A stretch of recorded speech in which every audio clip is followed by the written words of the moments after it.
अगर आप किसी भी ऐसे बच्चे को जानते हो जिसने कॉमर्स, सोशियोलॉजी और इंग्लिश से पेपर दिया था, तो आप ये वीडियो उसको ज़रूर शेयर करना। एनटीए ने ये फैसला लिया है कि ये एग्ज़ाम रिकंडक्ट होंगे। सोशियोलॉजी का पेपर 10 तारीख को है और कॉमर्स का पेपर 9 सितंबर को शिफ्ट 2 में है और शिफ्ट 1 में इंग्लिश का पेपर करवाया जाएगा। एनटीए ने अपने नोटिस में ये भी लिखा है कि किसी भी तरीके से रिजल्ट जो है वो बाकी के सब्जेक्ट्स का इफेक्ट नहीं होगा इन 3 एग्ज़ाम की रिकंडक्ट होने से। जबकि हमें ये बात पता है कि री एग्ज़ाम मांगा गया था सोशियोलॉजी में और करेक्शन मांगी गई थी कॉमर्स और इंग्लिश के अंदर, लेकिन अब सभी लोगों को जो है दोबारा पेपर देना होगा। नेशनल टेस्टिंग एजेंसी ने एक फरमान जारी किया है कि 9 और 10 तारीख में इंग्लिश, कॉमर्स और सोशियोलॉजी का एग्जाम नेट का दोबारा कंडक्ट कराया जाएगा। वाह क्या बात है। मतलब कि जिस एग्जाम की तैयारी के लिए बच्चे 4-5 महीने तैयारी करते हैं, अब आप चाह रहे हैं कि जो 4-5 महीने पहले उन्होंने तैयारी करके जून में जैसा पेपर दिया था, इस एग्जाम की तैयारी करें और फिर से उसी लेवल की परीक्षा में बैठें।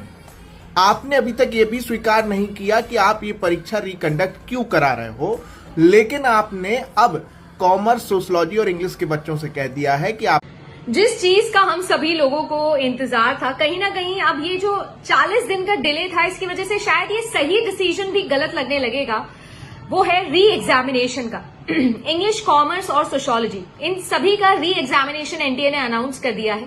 सोशियोलॉजी का री एग्जामिनेशन होना समझ में आता है, बनता भी है, बट इंग्लिश और कॉमर्स, इन दोनों के री एग्जामिनेशन को लेकर मैं हमेशा से ज्यादा श्योर नहीं थी और मैंने हमेशा से बोला कि प्रीवियस ईयर क्वेश्चंस का आना इतना भी इनवैलिड नहीं है।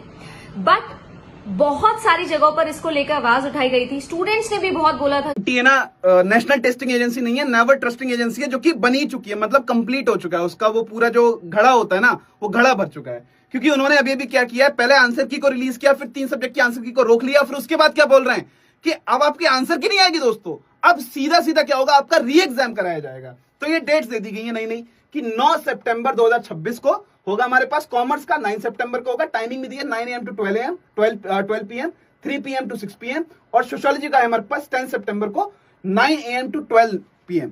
ये टाइम दे दिया हम लोगों को कि इस टाइम पे जाके आपका दोबारा। तो जिस चीज से हम लोग सब डर रहे थे और हम चाह रहे थे ये ना हो, वही सिचुएशन हो चुकी है। और एनटीए का जो notice, we were waiting the entire day कि संडे को रात को उन्होंने 3 सब्जेक्ट्स कॉमर्स, सोशियोलॉजी और इंग्लिश के बारे में क्लैरिफिकेशन देंगे। तो क्लैरिफिकेशन आ चुका है और ये बोला है कि रीनेट होगा, अब दोबारा से आपका री एग्जामिनेशन होगा इन तीनों सब्जेक्ट्स में। सोशियोलॉजी लो की वी वर एक्सपेक्टिंग, क्योंकि पेपर लीक का एक लग रहा था कि हो सकता है, दो उस पर भी क्लैरिफिकेशन 45 दिन तक नहीं दिया गया। सडनली कमेटी बनती है और सडनली ऐसा बोला जा रहा है कि इरेगुलरिटीज एंड लॉट ऑफ